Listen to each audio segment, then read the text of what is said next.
All right, y'all, welcome back to the show. It's Anti-War Radio. I'm Scott Horton, and our next guest on the show is Andy Worthington. His website is andyworthington.co.uk. He wrote the book, The Guantanamo Files, and produced the movie documentary Outside the Law. And he writes for the Future Freedom Foundation, and I forget where all. Tell us where all. Andy, welcome to the show. Hey, hi, Scott. Yeah, well, I write for the Future Freedom Foundation every week, and I write for caged prisoners here in the UK, and I write for Truth Out sometimes, and sometimes for The Guardian, and then my work is picked up and put all over the web by all kinds of other people as well, I'm glad to say. Yeah.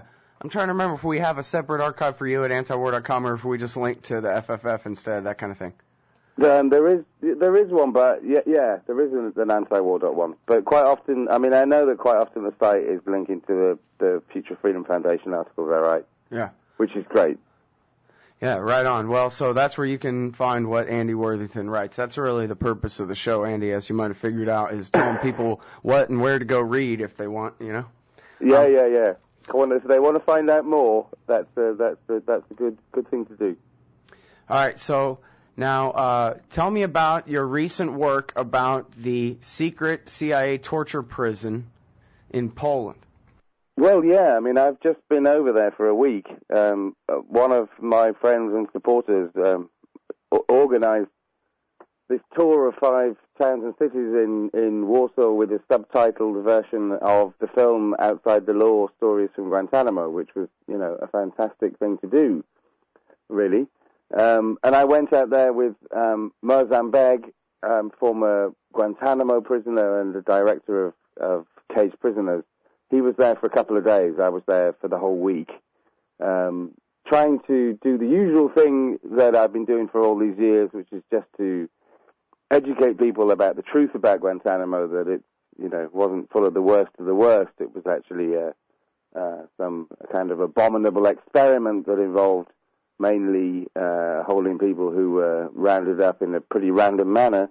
But also because it was Poland, then one of the things that we hoped was to focus on the plight of men held in Guantanamo who've been cleared for release by the Obama administration, but are from countries where it's not safe to return to. And Poland hasn't taken in any of these people, and we were hoping that that might create some interest. But also, of course, we were focusing on the story of the secret CIA prison that existed in the early days of the war on terror in Poland, and a really crucial and horrible component of this network of secret prisons that the Bush administration established. And the one in Poland, we know that, you know, between December 2002 and September 2003, it held some of the most well-known high-value detainees who are now in Guantanamo, people who spent up to 4.5 years being moved around a variety of secret prisons before they were finally sent to Guantanamo. Khalid Sheikh Mohammed, Abu Zubaydah, Abdul Rahim al-Nashiri, and others that we don't have confirmation of exactly who was held there, although there have been many stories over the years. But what we can say with absolute certainty, Scott, is that Abu Zubaydah and Abdul Rahim al-Nashiri were held there, because in the last few months, and in fact, most recently, just a few weeks before I was out there, the public prosecutor in Poland, as part of an ongoing investigation into the complicity of the Polish government, the Prime Minister and the President, as they were then, in the establishment of the secret prison, has granted official victim status in these investigations to Abu Zubaydah and al-Nashiri, which, you know, would not happen were there not the evidence that exists to demonstrate that these men were actually held in this facility. So that's a pretty great example of an independent-minded member of the judiciary in another country, doggedly pursuing a case that, as we've seen in recent months from the WikiLeaks revelations, both the Bush administration and the Obama administration have done their best to suppress in other countries. Right, well, and that's why all the secrecy in the first place. The if I remember the story right, it was the president or the prime minister, I forget which, in Poland, and the head of intelligence, and no one else in the government was in on the circle of people who were in on this plot to have these people. Is it shown that they were actually tortured there, or just held there in between here and there? Oh no, I mean that's definitely the time period when some of the waterboarding was taking place. Oh right, yeah. Well, actually, see, I should read the headline right in front of my eyes, which is my girlfriend's piece, Larissa Alexandrovna, with David Dastich, who was he was a former Polish intelligence officer, and they wrote this article. Soviet-era compound in northern Poland was site of secret CIA interrogations, detentions. They were the ones who identified the actual facility, and she identified it as well as being built by the Nazis and then also used by the Soviet military in the days of the USSR, and then it was inherited by the Americans to torture people there. Yeah, what a lovely story, eh? Yeah, that's great. And I'm sorry that I forgot about the part about, it's in here that this is where a lot of the torture took place. Yeah, absolutely. It was interesting timing because, because Abu Zubaydah was just granted victim status just a few weeks ago. That's quite fresh. And actually, in Poland, the difficulty has been that the people who were trying to uncover this story are meeting a complete wall of indifference and hostility. Certainly with the political parties there actually putting up a veil of silence and ridiculing people who are trying to say that the facility was there. I mean, they're still trying to claim that it never existed. That if there were flights going into the site, which we know there were, then they weren't going in there for that reason. They were, we've had idiotic explanations that it was a rest and recreation center for the CIA, which... Yeah. Well, the president of Poland at the time actually held a press conference just to call Larissa a liar. Right. And say that she was just trying to help the Democrats in the election. Yeah, well, there you go. So I guess that's been the case ever since then. They just try to ridicule anybody who brings this up, and yet... I mean, what are we talking about? Torture at a former Nazi and then Soviet base, only this time by the Americans? Seems like that's got the makings of a giant Polish scandal in it, no? Well, yeah, exactly. It does. Although, as we're seeing everywhere, even if the U.S. government doesn't particularly exert pressure on foreign governments not to investigate things, then the governments themselves are inclined not to want to investigate any of these things. The problem is, as we all know by now, people were involved one way or another with torture, and that isn't just something that's, that's a slight difference of opinion with somebody. It's actually a crime. So, that's why we have people skirting around it and not wanting to actually address it. And it's also why, what we need is independent-minded people with a respect for the law, and that's happened with senior judges in the UK, for example, to press ahead with trying to expose the stories when everybody else is telling them to shut up. Hey, I had Robert Baer on the show yesterday, and he confirmed all about the torture of Sheikh Ibn al-Libi in Egypt in order to get him to implicate Saddam Hussein in training al-Qaeda in the use of chemical weapons and terrorist hijackings and so forth before the invasion of Iraq. Yeah. Those are talking points from Colin Powell's UN speech justifying the war. Very important so-called evidence. Everybody hang on. It's Andy Worthington. AndyWorthington.co.uk. The book is The Guantanamo Files. We'll be right back.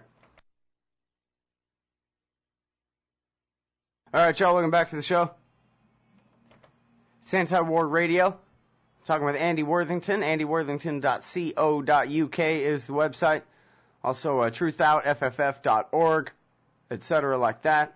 The book is The Guantanamo Files, and the movie is Outside the Law, Stories from Guantanamo. And actually, I was thinking, Andy, maybe it was a bad idea for me to change the subject to Egypt already. Did you have more to say about what you've learned about what's going on in Poland and any possible accountability, maybe, for the people responsible for cooperating with the CIA on this?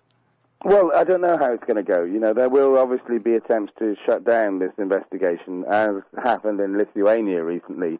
where they were conducting an investigation, but they closed it because they couldn't find anybody who would actually testify, and they just said, okay, well that's it then, investigation closed, end of story, which is not really satisfactory. But it's not. We're not finished with this by any means, are we, Scott? I mean, what happened also last week was that in Macedonia, they started hearings in the case of Khalid El-Masri, who's that poor German man with the same name as the man who allegedly helped the 9/11 hijackers, who was kidnapped as he went to Macedonia on holiday and then sent to a CIA secret prison in Afghanistan, and then dropped off and abandoned in Albania months later when they realized they'd made a mistake. He got nowhere with the German government, but this is a case that's being brought in Macedonia. And people that I've spoken to are slightly more confident that Macedonia doesn't have the kind of walls that some of the more advanced countries can erect to prevent accountability. So, we may get somewhere there. And, of course, the great news last week, which I was able to tell audiences in Poland, because people in Poland were thinking, this isn't going to go anywhere, this is hard work. And I had to tell them, well, yeah, it is hard work. Nobody wants this kind of thing to happen, but you mustn't give up on it. But the great thing to encourage them was that, George W. Bush called off his trip to Switzerland because he'd been notified that CCR and a group in Europe were filing a torture complaint against him, a lawsuit which, will be replicated wherever he attempts to go outside the United States. So, it's the opportunities for these people who organized and authorized and implemented the torture program are getting narrower rather than wider. Mm-hmm. And I think we all have to take some comfort from that. Yeah, at least the hypocrisy is being laid as bare as it could possibly be. The rule of law means do what America says or we'll torture you to death, and no matter what law says you can't do that, here, we'll go ahead anyway. Yeah, well, exactly, I think this lawsuit that's been put together against Bush, I haven't had the chance to really investigate it fully yet. But do you know who the people are who filed the complaint? I talked with other Scott Horton about this on the show yesterday, and he was saying that both of them were Guantanamo inmates, one current, one former. Do you know any more about them? I don't know enough about it yet. I just didn't have enough internet access while I was away in Poland to really do the kind of research that I normally do on things. Oh, that's all right. I'm sure you'll catch up in no time. I don't know what we do without you. We wouldn't know 1/10 of what we do about Guantanamo Bay. I know that. But Egypt that you mentioned is such an integral part of this story as well. And Ibn al-Sheikh al-Libi, of course, who may have been held in Poland. We don't know. That was certainly a rumor at some point. But, because he didn't just go to Egypt, where he was tortured to make this false confession about the links between Saddam Hussein and al-Qaeda, which were used by Colin Powell at his UN presentation to justify the invasion of Iraq. For which I think something that was clearly driven by Dick Cheney is an act of treason. Do you think would be appropriate to describe it as that? I mean, he misled the American people while pretending on the one hand that he was saving everyone from another terrorist attack. He was actually paving the way for an illegal invasion of another country by using information derived through the torture of a prisoner in a foreign country. Whoa, that's pretty extreme, Dick. Yeah, and last May when this guy was suicided in his cell, really around the world, I don't think anybody said, oh, yeah, it must have just been a suicide, if that's what they say. Pretty much everyone thought it was suspicious that this guy all of a sudden died. Yeah, exactly.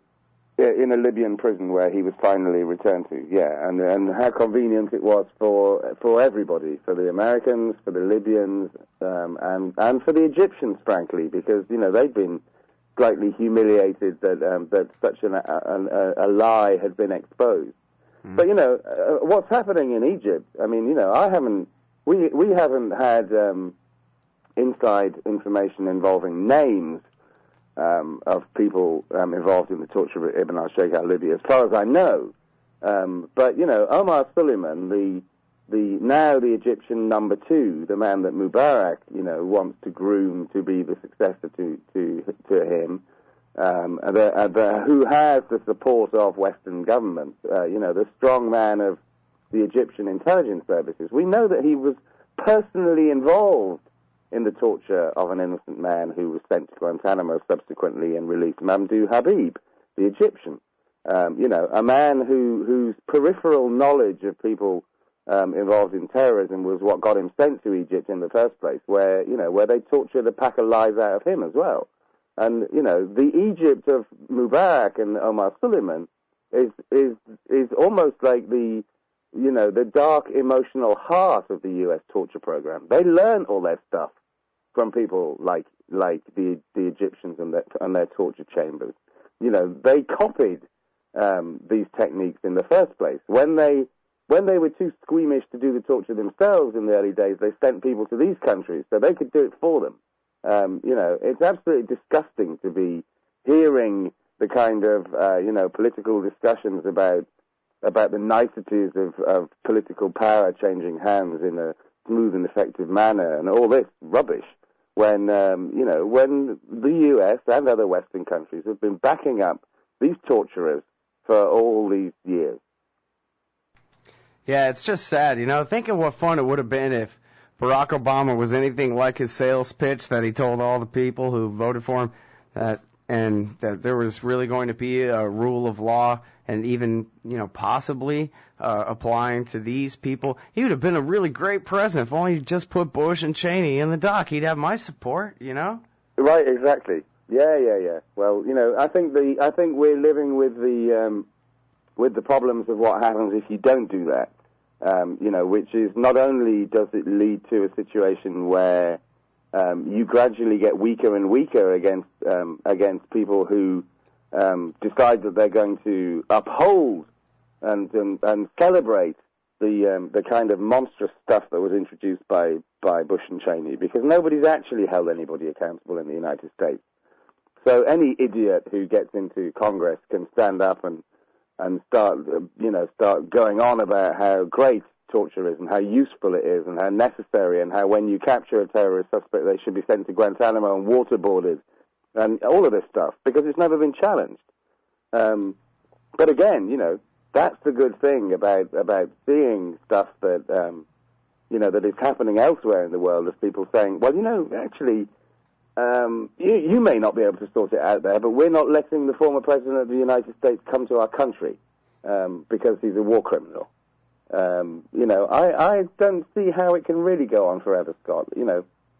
Well, I sure hope to see more of that.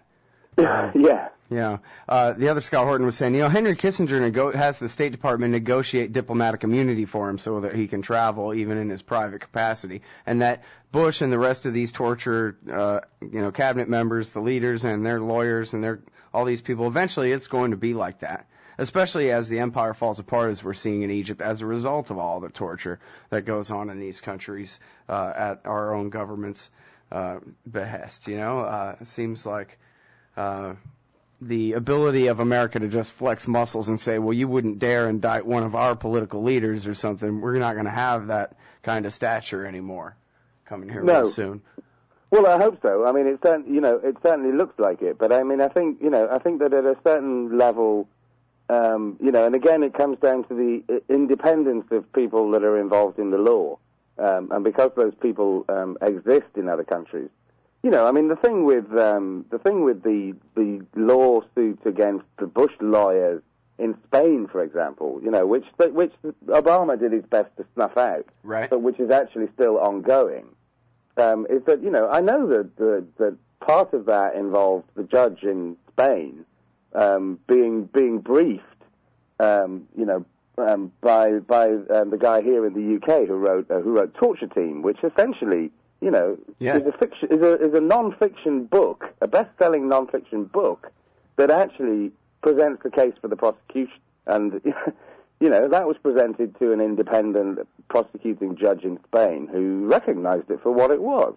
And, that is going to keep happening around the world, is that once you can remove political interference from it, you are going to see judges examining evidence impartially and saying, wow, this is a pretty watertight case of very, very senior officials and lawyers in the United States government being involved in torture, which is a crime. Well, and as we saw in the WikiLeaks, they had to resort to putting extraordinary pressure on the Spanish, the Germans, and I think the Italians, too, over the case of, I think, Al-Masri, if I got all my cards in the right order here.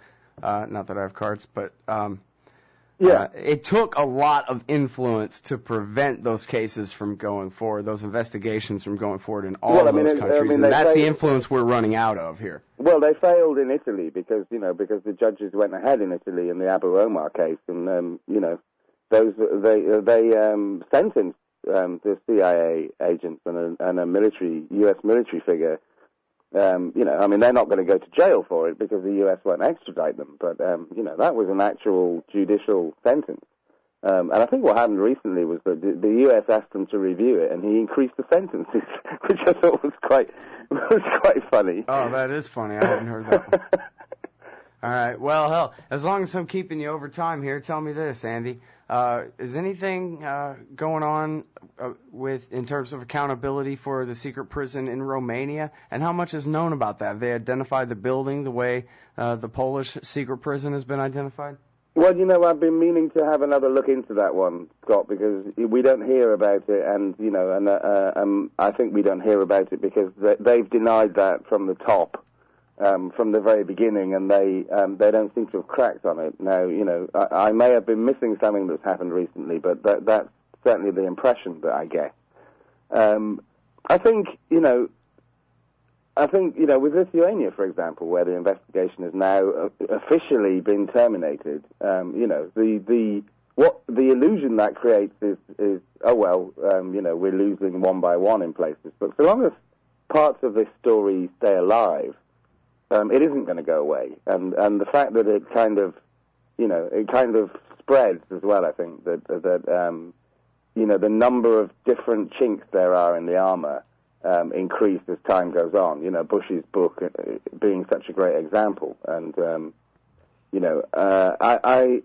long as parts of the story stay alive, we're okay, and it will keep ticking over. But Romania looks like.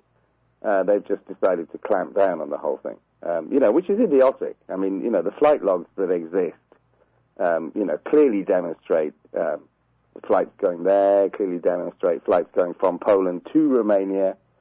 And in the last 6 or 7 months as well, the AP has been reporting more aspects of different movements of prisoners to different places, kind of making clearer that the network also involved, Poland, Romania, Lithuania, and Morocco, and the prisoners were moved around between these various facilities. I suspect more of that's going to come out as well. I mean, we never quite know when people who knew more than they were supposed to do speak off the record about things, and I'm kind of confident that we're going to keep going on this. Yeah, well, hey, wikileaks.ch, and I think you can just click the upload button there and get to work, right? Yeah, right. Calling all whistleblowers. Just don't chat message Adrian Lamo about what you're up to, and you'll be fine. And then we can all know the truth and then still do nothing about it. It'll be great. Right, well... All right. I'm sorry. Hey, thanks very much for your time, Andy. You do great work. I really appreciate it. Scott, it's always great to talk to you as well, and thanks for the opportunity again. Cheers. All right, everybody, that is Andy Worthington, andyworthington.co.uk. 10 million great articles all over the internet. The Guantanamo Files is the book, profiles of 759, I think at last count, detainees that were held at Guantanamo Bay. Most of them, of course, have been released since then. And also made the movie Outside the Law. So check that out. You could probably steal it off of the Pirate Bay by now.